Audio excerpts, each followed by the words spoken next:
The movie opens with a raid by a squad of Ukrainian mercenaries on a secret research facility in the UK. They kill all the staff and take a suitcase containing a weapon the government has never disclosed. British intelligence director Kay Knighton contacts Nathan to request that he identify the seller and buyer of that weapon. However, Nathan is not interested and tells Knighton he should ask regular units to handle the matter. The first target Nathan aims for is the bald guy, Orson. "What the hell are you doing here?" Despite being brushed off by his close friend, Nathan calmly persuades Orson to join the operation. Orson is wanting to enjoy his vacation days, so he dismisses it immediately. However, facing the context that world safety is threatened by a terrorist group, Orson is compelled to agree. Orson cannot handle this mission single-handedly. They need to gather a few more experts. The whole team flies to Madrid to find Sarah, a female hacker who can infiltrate any system she likes. Next is JJ, a character proficient in using all types of firearms and fighting well in any terrain. It seems Orson doesn't like them much as he thinks this bunch is too inexperienced, but he has no better option. Regardless, they are on the same team and start taking action immediately. With just a few tricks penetrating the international airport computer network, Sarah identifies a man named Ben Harris. This guy plays the role of an intermediary broker for the mercenaries. He carries a briefcase containing a red hard drive, the sole clue helping the team track down the suitcase containing the secret weapon.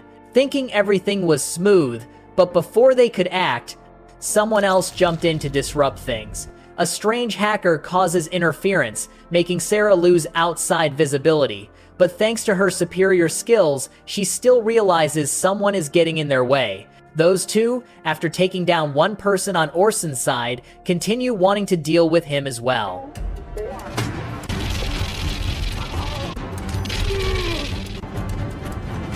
When Ben Harris carries the suitcase out, two men in police uniforms rush in, demanding to take him away. Both of them knock out the other group and snatch the old man, Ben Harris. They quickly get in a car to escape, but haven't gone far when they are chased by another car. Nathan checks the hard drive in the briefcase, but all data is encrypted, so he has to send it to Sarah for her to back up and decrypt later. Ben Harris claims he is clueless about this affair, that he was forced because they are holding his wife and children hostage, while revealing that the two sides have never met so they could impersonate him to make the deal. Just then, Orson's car is cut off by the group from earlier, aiming to steal back the hard drive. Since the data hasn't fully transmitted to Sarah, the whole team has to sit tight. As the car door opens, the ringleader reveals himself. It turns out to be Mike, Nathan's rival, and also Orson's sworn enemy. He gleefully seizes the hard drive without knowing the data inside has been completely copied. Sarah also announces that to decrypt it, a password is needed. Otherwise, that pile of data is just useless junk. Afterwards, the team moves to Cannes, France for Nathan to impersonate Ben Harris's lawyer. Through a scanning system, Sarah discovers the buyer is actually the lawyer of the tycoon Simmons. Soon, he will host a fundraising party for war victims. This is a good opportunity for them to look for clues there. However, this party only gathers his acquaintances, with security tightened to the maximum. Yet, they found Simmons' weakness.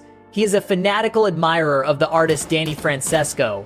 Ironically, this guy has never accepted an invitation to attend a charity party organized by Simmons. Necessity breeds invention. The team hatches a plan to blackmail Danny. They discover that he is secretly having an affair with his sister-in-law. After investigating Danny, they proceed to approach this actor's private jet. At that time, Orson poses as Danny's manager.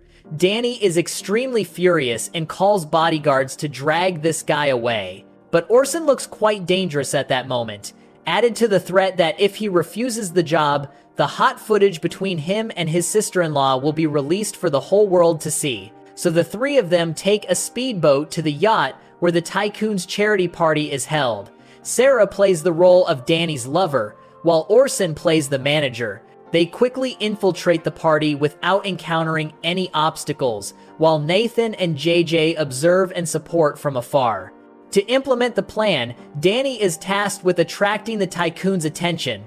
Sure enough, upon seeing Danny appear, the tycoon excitedly runs over. Right at that moment, Orson spots an Asian waiter, Mike's henchman, also being there. Guessing that he will sabotage the operation, he calls to inform Nathan, while he himself follows him down to the basement. When they face off, he says that the connection between him and Mike has been cut, so the other guy won't hear this conversation. Then he takes off his $50,000 watch to bribe the opponent.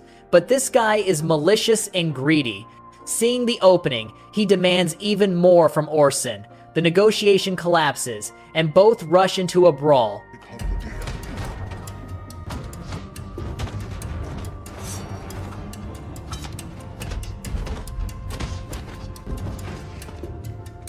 With just a few basic moves, he sends him to meet his maker. Orson even gifts the guy a speedboat, starting the engine for him to glide away into the lonely night. On the other side, Sarah follows Simmons' secretary, who is holding his phone. She quickly sneaks into Simmons' private room and hacks the data in the phone. But unluckily, before she can retreat, the secretary walks in, giving her a scare. Fortunately, Simmons' secretary has no suspicion, so she escapes smoothly, not forgetting to plant a listening device in the tycoon's room. Because he admires Danny so much, the tycoon takes the opportunity to invite the whole group to his private villa in Turkey. While his friends surround Danny asking for photos, Simmons pulls Sarah into a corner to hit on her. Sarah knows the prey has taken the bait, but still pretends to be innocent and not understand. Just then, Orson acts the part of the manager and steps up to take them back to rest. The next day, Sarah's listening device proves effective, helping them overhear the tycoon's conversation. It turns out he is just an intermediary, making a small profit from the transaction. The real mastermind is a mysterious force whose whereabouts they haven't grasped. The current mission is to identify where the suitcase is hidden. Through eavesdropping, Sarah locates the selling side as a Ukrainian mafia organization. Sarah can determine the location, but cannot hack their system over the network. The only way to get information is to install software directly onto that computer. Taking on this difficult responsibility, Orson breaks into the building, pumping anesthetic gas into the ventilation system. He uses a USB drive to install backdoor software onto their computer. To disguise it as a common burglary, he loots all the valuable jewelry there. However, just having finished the job and intending to slip away quietly, he is spotted by two guards outside. These guys won't let up, forcing him to take action. So in just a split second, Orson finishes dealing with all of them and proudly opens the gate to walk out. At this time, a car is waiting to pick him up. Through Simmons' phone call, the group hears him talking to a man named Kasim. This person is a Turkish government official, and they schedule a secret meeting in 3 days. To facilitate extracting information from Simmons, Orson asks Sarah and Danny to accept his invitation to the villa in Turkey. Before long, both are present at Simmons' mansion. He even plays it big by gifting Danny the supercar he used to drive in movies, with a real gun included inside. While the two are cruising in the supercar, she takes the opportunity to hack his computer and insert fake camera footage at Simmons' office to bypass security, then searches for data but finds nothing except transactions with the Ukrainian guy. She immediately calls to report the situation to Nathan.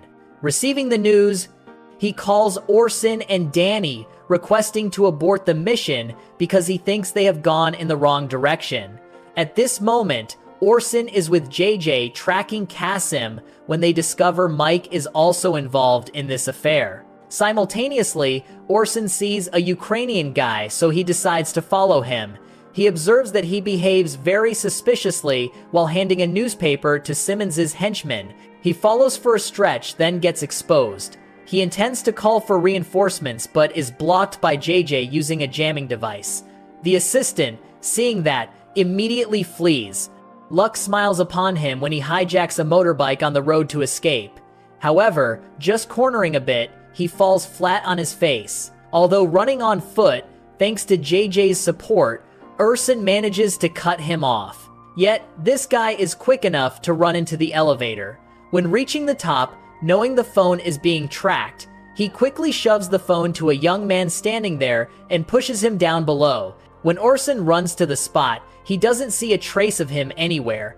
Following JJ's instruction to look down, he only sees a corpse. Confused about whether that corpse is him or not, the guy rushes in from behind, but Orson dodges in time, flicking his hand to send him to the other world. Here they find the newspaper on the assistant's body, with the time and location of the transaction written on it. However, the assistant is dead, meaning the transaction is at risk of being cancelled. Reviewing the information Sarah sent from Simmons's computer, JJ discovers that behind the cover of a standard arms deal is actually the hard drive containing stolen secret weapon data, requiring a 15-digit code to open. It is a superior AI, artificial intelligence capable of cracking every code, triggering nuclear attacks, and framing anyone it wants. This item is valued at up to $10 billion. The transaction will take place at 9 a.m. and the representative is the assistant. After meeting, the assistant will call Simmons to get the code. Fortunately, the buyer doesn't know the assistant's face because until now, they have only communicated via phone. To salvage the transaction, Orson impersonates the assistant. Sarah uses a voice-modulating device so Orson sounds as much like him as possible, while JJ follows behind to cover him. Orson confidently calls asking for the code, and Simmons, without suspicion, reads it to him immediately. Everything is going smoothly when suddenly they realize the guard from the mansion the day Orson stole items is also present. He immediately detects he is a fake and pulls a gun pointing at his head, intending to pull the trigger. But luckily, JJ is quick to gift him a bullet from a distance. While the two sides are in a fierce gunfight, suddenly an airplane appears, raining bullets down on the crowd. Orson quickly grabs the suitcase containing the AI and jumps in a car to escape first, but hasn't gone far when the car has its tires shot out. It turns out the attacker is Mike. He personally wipes out the entire Ukrainian group, snatches the secret weapon, and leaves, leaving his henchmen to deal with Orson. Before they can act, JJ gifts each of them a copper candy. Then both commandeer the remaining helicopter to leave. At Simmons's mansion, Sarah has hacked Kasim's account and transferred the entire $10 billion elsewhere. However, at this time, Simmons also discovers she is a hacker, so he orders people to chase her and Danny. Both escape using the very car Simmons gifted Danny. Sarah shoots down two guys but runs out of ammo, so she has to continue fleeing. From the tracking aircraft, JJ and Orson identify the location where Sarah and Danny are being pursued. They immediately use the aircraft to provide support from the air. When Sarah's car just clears the tunnel, they fire a missile right down at Simmons's henchman's car, causing it to explode.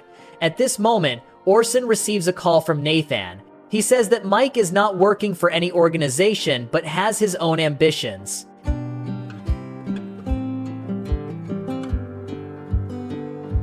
He uses evidence regarding the $10 billion in illegal activities to threaten to throw him in jail to rot. In exchange, if he agrees to cooperate in retrieving the secret weapon, they will look the other way. He reveals the weapon buyers are two world-famous biotech tycoons, Arnold and Trent. They have stockpiled a large amount of gold, intending to use this weapon to crash the global monetary system. Thereby, gold will reign supreme, helping both control the world economy. That night, Simmons leads Danny to the transaction point. Orson also secretly follows.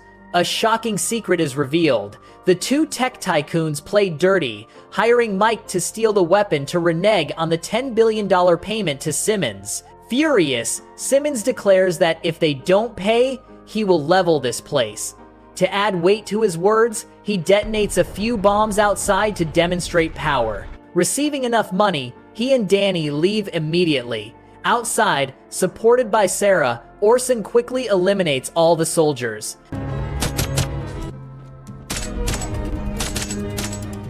Inside, the two tech tycoons and Mike get into a dispute leading to a shootout. The weapon suitcase remains intact.